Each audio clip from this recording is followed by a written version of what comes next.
படிச்சிருக்கோம். நம்ம பள்ளிக்கூடத்தில் படிக்கும் போதும் அவங்கள பற்றி நிறைய படிச்சிருக்கோம். இந்தியாவில் வந்து சுதந்திர போராட்ட வீரர்கள் எத்தனை பேர் இருந்தாங்க, என்னென்ன பண்ணாங்கன்னு தெரியும். இங்கே அமெரிக்காவிலையும் வந்து அந்த மாதிரி நிறைய சுதந்திர போராட்ட வீரர்கள் இருந்திருக்காங்க. ஸோ அந்த வகையில் வந்து இப்போ நம்ம சுதந்திரம் வாங்கி 70 ஆண்டுகளுக்கு மேலே வந்து நிறைய ஆயிடுச்சு. இப்போ அந்த சுதந்திர போராட்ட வீரர்கள் வந்து இந்த காலகட்டத்தில் இருந்தாங்க அப்படின்னா அவங்க வந்து இந்த நம்மளுடைய நிலைமையை பார்த்து அவங்க எப்படி இருப்பாங்க, என்ன பண்ணியிருப்பாங்க, ஒரு சமத்துவ இந்தியாவை அல்லது ஒரு நாட்டை வந்து உருவாக்க தயாராக அவர்கள் மாறுவார்களா அப்படிங்கிறத வந்து பார்க்கலாம். இந்த நிகழ்ச்சி தொடர்றதுக்கு முன்னாடி நிலை 7 ஆசிரியரை வந்து ஒரு முன்னுரைக்காக கூப்பிடுறோம். நிலை 7க்கு வந்து நாங்கள் கொடுத்த இந்த எக்ஸசைஸ் வந்து வெறும் ஒரு டாபிக், அதாவது ஒரு தலைப்பை மட்டும் கொடுத்துட்டு சுதந்திர போராட்ட வீரர்கள் பற்றி உங்களுக்கு என்ன தெரியும் அப்படிங்கிறத பற்றி ஃபஸ்ட்டு கண்டுபிடிச்சிட்டு வாங்கன்னு சொன்னோம். அப்புறம் அவங்களோட லீடர்ஸ் எல்லாம் யாரை பிடிக்குது அப்படிங்கிறது மாதிரி சூஸ் பண்ணிட்டு வந்தாங்க. அப்புறமா அவங்களுக்கு நாங்கள் கொடுத்த எக்ஸாம்பிள்ஸ் எப்படின்னா ரேஷியல் டிஸ்கிரிமினேஷன் இல்லை ஜெண்டர் டிஃப்ரென்ஸ் எல்லாம் பார்க்குறாங்க இல்லையா. இப்போ நம்ம இங்கே ஃபேஸ் பண்ணுற சுச்சுவேஷன்ஸை எடுத்துக்கோங்க. அந்த சுச்சுவேஷன்ஸுக்கு இவங்க எல்லாம் வந்து எப்படி ரியாக்ட் பண்ணியிருப்பாங்க அப்படிங்கிறத வந்து அவங்க க்ரியேட்டிவிட்டியை ஷோகேஸ் பண்ணணும் அப்படிங்கிறதுக்காக தான் இந்த எஃபர்ட்டு. ஸோ கொஞ்சம் அமைதியாக இருந்து கேட்கும்படி கேட்கணும். தேங்க்யூ.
மதுரை சமஸ்தானத்தின் புகழ்பெற்ற ராணியாக திகழ்ந்தவர். பெண்கள் உடன்கட்டை ஏறும் பழக்கத்தை தவிர்த்து முடிசூடி கொண்ட முதல் பெண் அரசி நான்.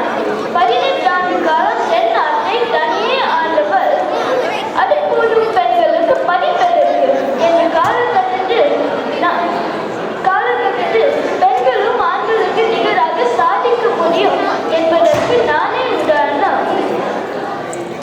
வாய்ப்பு கிடைத்தால் பெண்ணும் ஜொலிப்பாள் என்பதற்கு சான்றாக அண்டை நாடுகளில் வரும் அச்சுறுத்தல்களை அச்சமின்றி எதிர்கொண்ட வீர பெண். ஆண்களுக்கு நிகராக அனைத்து தற்காப்பு கலைகளையும் கற்றுக்கொண்டு ராஜதந்திர ஞானத்துடன் மதுரையில் செங்கோல் ஆட்சி புரிந்தேன். ஒருவருக்கு உலகில் என்றும்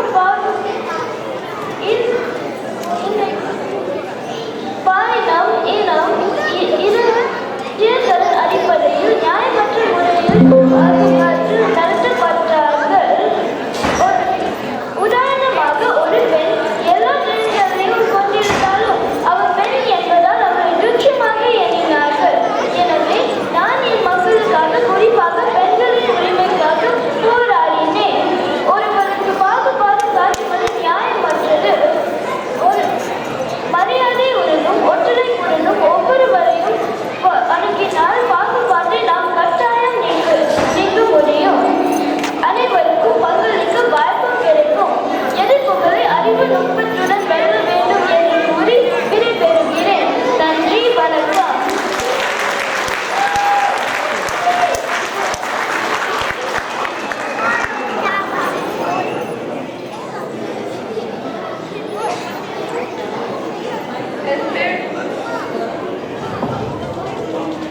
என் பேர் பாலஸ்ரீ. நான் செப்டம்பர் 28, 1907 பிரிட்டிஷ் இந்தியன் பஞ்சாபில் பிறந்தேன். நான் சிறு வயதிலே இருந்து மகாத்மா காந்தி போல வன்முறையற்ற வழியில் போராட்டம் நடத்தினேன். ஆனால் 1919 நடந்த கொடூரமான ஜாலியன் வாலாபாக் படுகொலைக்கு பிறகு நான் வன்முறைக்கு மாறினேன். மத்திய சட்டமன்றத்தில் லாலா லாஜ்பத் ராய் படுகொலைக்கு பிறகு நான் பிரிட்டிஷ் காவல்துறை சாண்டர்ஸை சுற்றி வீழ்த்தினேன். நான் பல கிளர்ச்சிகள் தலைமை தாங்கினேன்.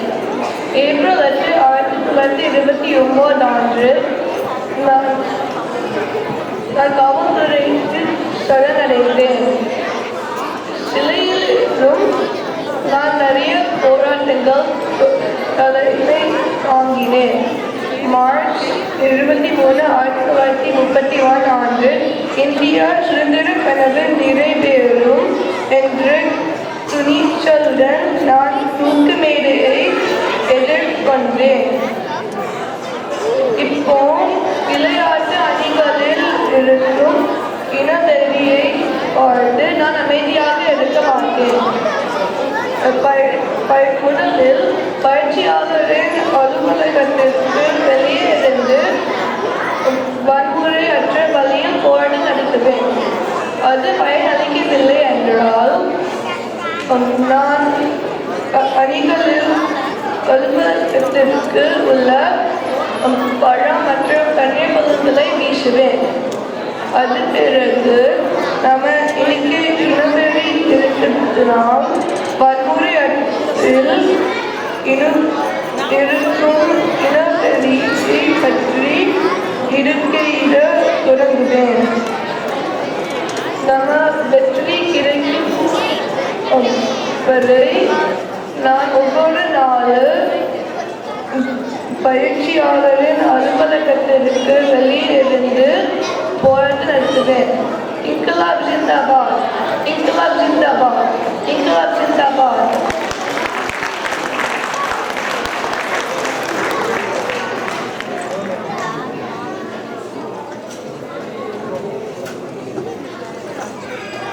வணக்கம். சிவகங்கையின் வீர ராஜேந்திரபதி வேலு நாச்சியார் தன் காலத்தை விட பல காலங்களுக்கு முன்னே இருந்த ஆளுமை நான். இன்று நான் உயிருடன் இருந்தால் வெறும் வரலாற்று சின்னமாக அல்ல, ஒரு சக்தி வாய்ந்த தலைவராக இருப்பேன். இன்றைய அரசியலில் நான் இருந்தால் வெறும் அரசியல்வாதியாக அல்ல, சூழ்ச்சி நிபுணராக இருப்பேன்.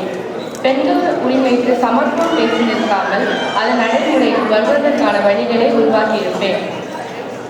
அரசியல், இராணுவம், தொழில், கல்வி போன்ற துறைகளை பெண்கள் முன்னேற்ற வகைக்கு திட்டங்களை செயல்படுத்தியிருப்பேன். சிறுவர்களுக்கு கராத்தே, தற்காப்பு பயிற்சி போன்ற துறைகளை கட்டாயமாக்கி பெண்கள் அதிகாரத்துடன் தலைமை வகிக்க வேண்டும் என்பது உறுதியாயிருப்பேன். இன்று நான் உயிருடன் இருந்தால் மிலிட்டரி ஸ்ட்ராட்டஜி, சைபர் பாதுகாப்பு, உலக ஒழுக்கங்கள் போன்ற துறைகளில் சாதனை படைத்திருப்பேன். நான் ஒரு இராணுவ தந்திர நிபுணராக இருப்பேன். இன்று நான் உயிருடன் இருந்தால் வெறும் இலக்கியம், அரசியல் போன்ற துறைகளை சாதனை படுத்தியிருப்பேன். நான் ஒரு தலைவராக மட்டுமல்ல, ஒரு இயக்கமாக உருவெடுத்திருப்பேன்.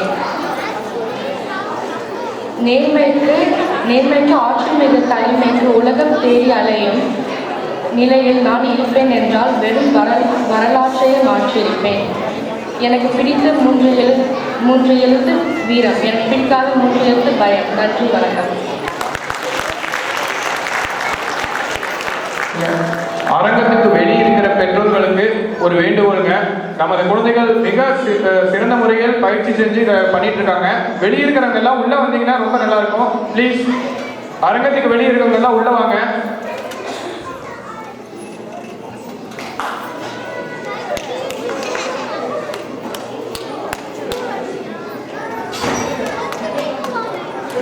நாம் வீர பாண்டியன் கட்டுவோம். இனம், மொழி, மதம், இனம் எல்லாம் பார்க்கிறாய் வேற்றுமை, எதற்கு பார்க்கிறாய் வேற்றுமை? நீ சாப்பிடும் ஐஸ்கிரீமில் 31 வகை, நீ சாப்பிடும் டொனட்டும் பல வகை, நீ கேட்கும் பாடல்கள் பல வகை. இப்படி அனைத்திலும் பல வகைகள் சேர்வதை சிறப்பு என்று தெரிந்து கொண்டு நீ நண்பர்களிலும் சக மாணவர்களிலும் சேர்வதை நண்பர்களிலும் சக மாணவர்களிலும் வகைகள் சேர்வதை தவிர்ப்பது ஏன்? ஒவ்வொரு வகைக்கும் தனி சிறப்பு. பல வகைகள் சேர்வதே மிக சிறப்பு. நிறத்தில் வேற்றுமை பார்க்காமல் தரத்தில் ஒற்றுமை காண்போம் வா.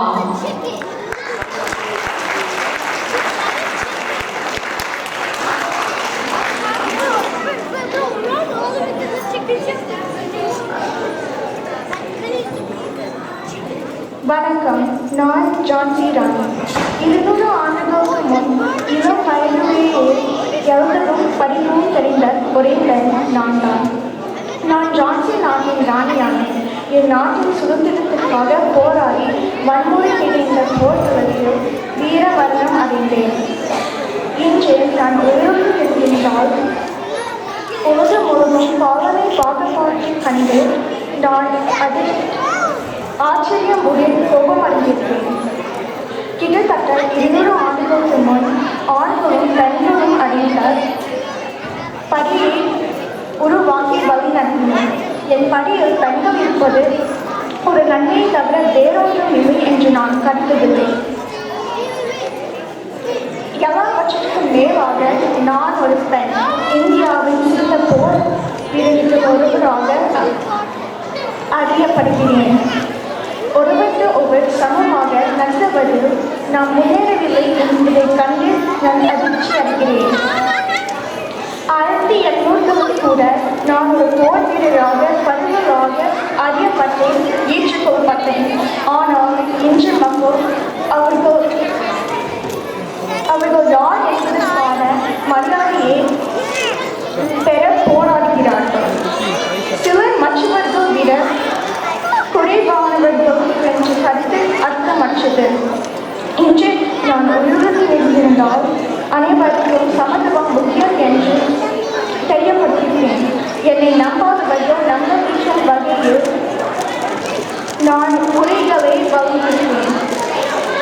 யாராவது உங்களை விட வித்தியாசமாக இருந்தாலும் கூட இந்த உலகில் உள்ள பாரபட்சத்திற்கு எதிராக என்னுடன் உடன்பவர்கள் கூட வழிநடத்திப்பேன்.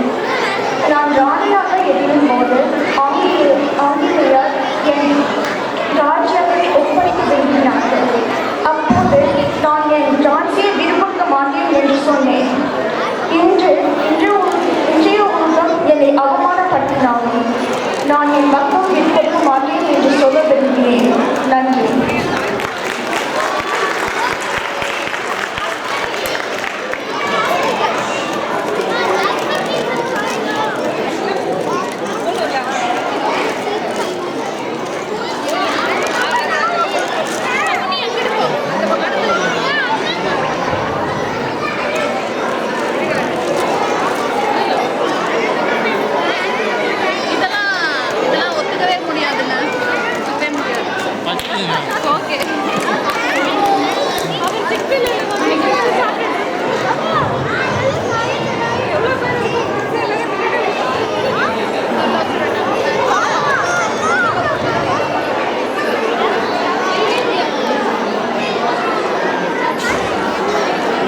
வணக்கம், என் பெயர் குமரன். நான் 1904ஆம் ஆண்டு ஈரோட்டில் உள்ள சென்னிமலை என்ற இடத்தில் பிறந்தேன். எல்லோரும் என்னை திருப்பூர் குமரன் என்றும் கொடிக்காட்டு குமரன் என்றும் அழைப்பார்கள். நான் ஒரு இந்திய சுதந்திர போராட்ட வீரர். எங்கு வந்து இந்த இளைஞர் அணியை உருவாக்கி ஆங்கிலேயருக்கு எதிரான நிறைய போராட்டத்தில் பங்கேற்றேன். காந்தியின் கொள்கைகள் எனக்கு அதிக ஈடுபாடு உள்ளது. ஜனவரி 11, 1932 நான் ஒரு போராட்டத்தில் கலந்துகிறேன். இந்த போராட்டத்தில் மக்கள் இந்திய கொடியை கையில் ஏந்தி போராடினார்கள். அக்காலத்தில் இந்திய கொடி தடை செய்யப்பட்டிருந்தது. அதனால் இந்திய கொடியை கீழே போட சொல்லி காவலர்கள் போராட்டக்காரர்களை தாக்கினார்கள். அவர்கள் என்னை அடித்து இந்திய கொடியை கீழே போடுமாறு கூறினார்கள். ஆனால் நான் என் இறுதி மூச்சுள்ளவரை நான் இந்திய கொடியை கீழே போடாமல் அவர்களிடம் அடி வாங்கி என் உயிரையே சுதந்திரத்துக்காக நாங்கள் இனம், மொழி,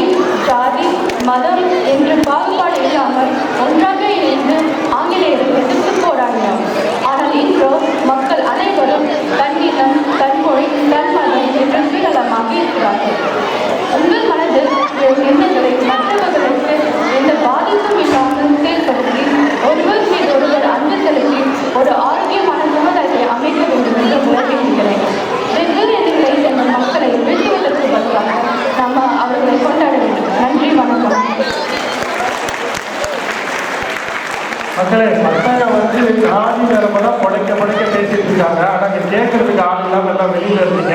உள்ளே வந்த மக்கள் கொஞ்சம் உட்காந்து அமைதியாக கேட்குது. தயவு செய்து வாங்க, உள்ளே வந்து உட்காந்து. உள்ளே இருக்கிறத விட வெளியில் இருக்க கூட்டம் தான் அதிகமாக இருந்துச்சு. இப்போ எல்லாம் உள்ளே வந்துருக்கீங்க. தயவு செய்து உட்காந்து கவனிங்க.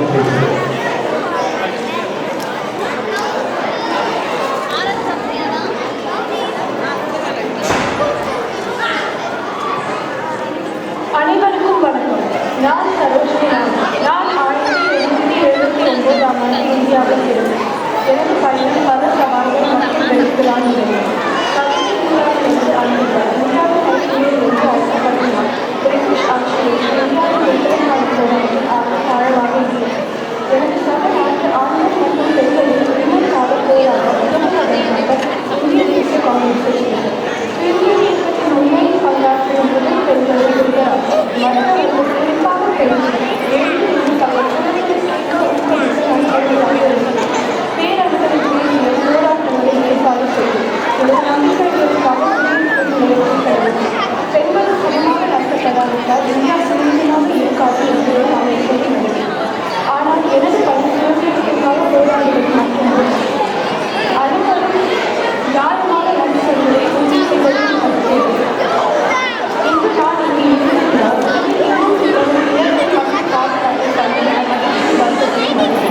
தோல்வியின் காரணமாக மக்கள் அநீதியாக நடத்தப்படுவதை நான் பார்த்து கொண்டிருக்கிறேன். என் காலத்தில் நான் செய்தது போலவே நீதி சாதிக்கிறது. இனத்தின் காரணமாக மக்களை வித்தியாசமாக நடத்தும் ஒரு அமைப்பில் இருக்கிறது. உண்மையான சுதந்திரம் அனைவருக்கும் சமத்துவம் என்பதை நான் எப்போதும் நம்புகிறேன். மற்றவர்கள் தோல்வி பண்ணும்போது அதை பார்த்து நான் அமைதியாக இருக்க மாட்டேன்.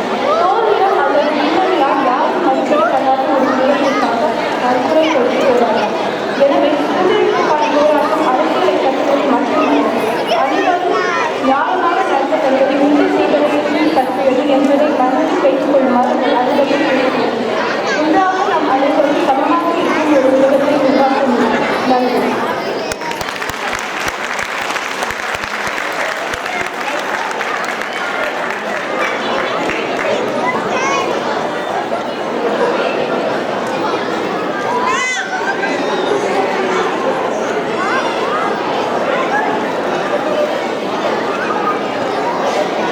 வணக்கம் இளம் நண்பர்களே, நான் உங்கள் ஜவஹர்லால் நேரு பேசுகிறேன். நான் இந்த நாட்டின் முதல் பிரதமராக இருந்தாலும் இன்று நான் உங்கள் நண்பராகவே பேசப் போகிறேன். இன்று நான் உங்களை ஒரு விளையாட்டு மைதானத்திற்கு அழைத்து சொல்லப் போகிறேன். ஆனால் அங்கு ஒரு சின்ன பிரச்சனை இருக்கு. அது பற்றி தான் நாம் பேச போகிறோம். நம்முடைய விளையாட்டு மைதானம் எல்லாருக்குமே திறந்திருக்கு என்று நினைக்கிறோம் இல்லையா? ஆனால் சில இடங்களில் அப்படி இல்லை. இந்த பயண நிறம் கருப்பு அவன் அணிக்கு எடுக்கக்கூடாது. இந்த பொண்ணு வேறு ஊருக்கு வந்தவள், அவளோட என்ன வேலை என்று சொல்கிறார்கள். இது கேட்டால் இது ஏதோ பழங்கால மனிதர்கள் குகை போல இருக்கு, விளையாட்டு மைதானம் போல இல்லை. நண்பர்களே, நான் இதை எப்போதுமே சொல்வேன். இந்தியா என்பது பல்வேறு இனங்கள் சேர்ந்து ஒரு தோட்டம். ஒரு பூ மட்டுமே இருந்தால் தோட்டம் எப்படி அழகாக இருக்கும்? அதே மாதிரி விளையாட்டு போட்டியில் பல்வேறு மனிதர்கள் இருக்க வேண்டும். அப்போதான் விளையாட்டு மிகவும் மகிழ்ச்சியாக இருக்கும். நான் கால்பந்து விளையாடும் போது என் அணியில் எல்லாரும் விதமான பசங்களும் இருப்பாங்க. ஒருவன் மெல்ல ஓடுவான், ஒருவன் வேகமாக ஓடுவான். அதனால்தான் நான் பந்து மற்றும் வேகமாக போனால் போதும். வீரர்கள் ஒற்றுமையோடு விளையாடணும்னு சொல்வேன். ஒரு குண்டு எறிதல் போட்டியில் யாராவது ஒரு வீரரை பார்த்து உன் நிறம் காரணமாக நீ குண்டி தூக்க முடியாது என்றால் நான் அந்த வீரரிடம் உன் கைகளின் வலிமை விட உன் மன வலிமை அதிகம்.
ரொம்ப சத்தமாக இருக்குது கீழே, பசங்க பேசுறது கேட்குதான்னு தெரியல, கொஞ்சம் அமைதியாக இருக்க ப்ளீஸ். சதீஷ் அந்த டோர் கொஞ்சம் க்ளோஸ் பண்ணிட்டு. அனைவருக்கும் வணக்கம். நான் குயிலி பார்க்கிறேன். நான் ராணி வேலுநாச்சியாரின் மெய்காப்பாளராக இருந்தேன். அது மட்டுமல்லாமல் என் மக்களின் பாதுகாப்பிற்கும் சமூகத்தில் பெண்களின் உரிமை காக்கும் பெரும் பொறுப்பு இருந்தது. நான் நிறைய நல்லதை செய்ததினால் என் மக்களின் மனதில் ஒரு இடம் பிடித்துள்ளேன். இன்று பெண் குழந்தைகளின் மீதும் பெண்களின் மீதும் அநீதி, அடிமை, பாலியல் சட்டவிரோதிகள் மேலும் பல்வேறு வகையான பிரச்சனைகள் இருக்கிறது. இவை கேட்கும் போதும் பார்க்கும் போதும் என் மனம் கொதிக்கிறது. இறைவா, எனக்கு மறுபெருமை கொடு. என் மக்களுக்காக போராட வேண்டும். பெண் விடுதலையும் மண் விடுதலையும் தான் உண்மையான விடுதலை. அதை தவிர்த்து நாமும் நாடும் விடுதலை அடைந்து விட்டதாக நம் விதத்தை கொள்வது அபத்தமாகவே இருக்கிறது. இவைக்கு எல்லாம் எனக்கு ஒரு தீர்வு இருக்கிறது. கடுமையான சட்டங்கள், சமூக மாற்றமும் சமூக அறிவும். நன்றி.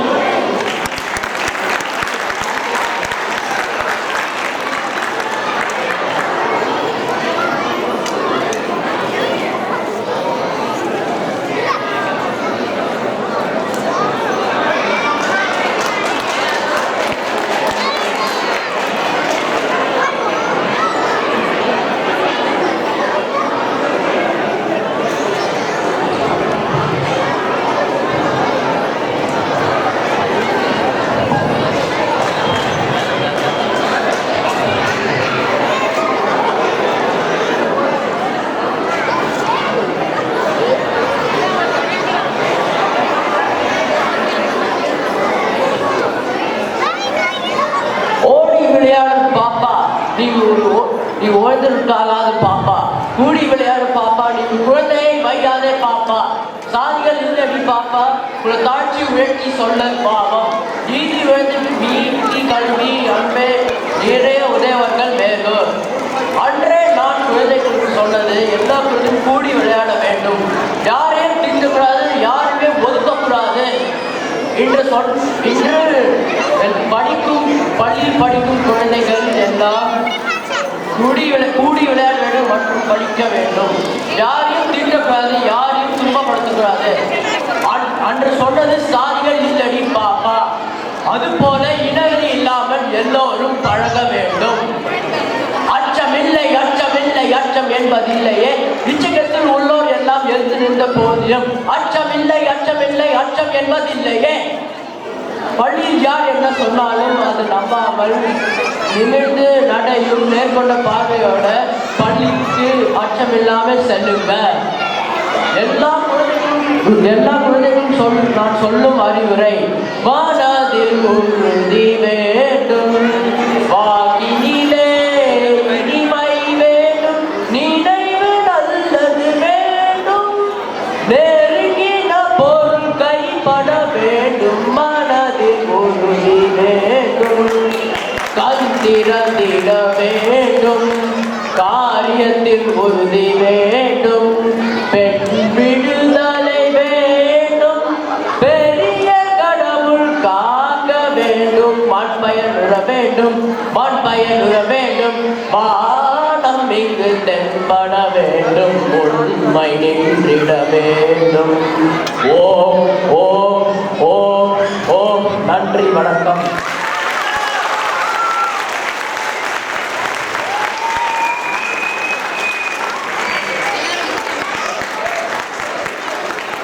எப்படி இருந்தது பார்த்தீங்களா? கடைசியாக கொஞ்சம் கேட்டதுக்கு இவ்வளோ கைத்தட்டல். முதல்ல இருந்து கேட்டுருந்தீங்கன்னா ஃபுல் டான்ஸு பேசிருக்கீங்க. ஒருத்தரும் எப்படி ஒரு கெட்டப்போட வந்திருக்காங்க, எவ்வளோ ஞாபகம் பற்றி பேசிட்டு இருக்காங்க. இதெல்லாம் இங்கே நின்று கேட்டுருக்கேன். அதை எல்லாரும் அனுப்பிக்க முடியுதான்னு தெரியல. ஸோ எல்லாரும் அமைதியாக இருந்து நல்லா கேளுங்க, நல்லா கைத்தட்டல் கொடுங்க.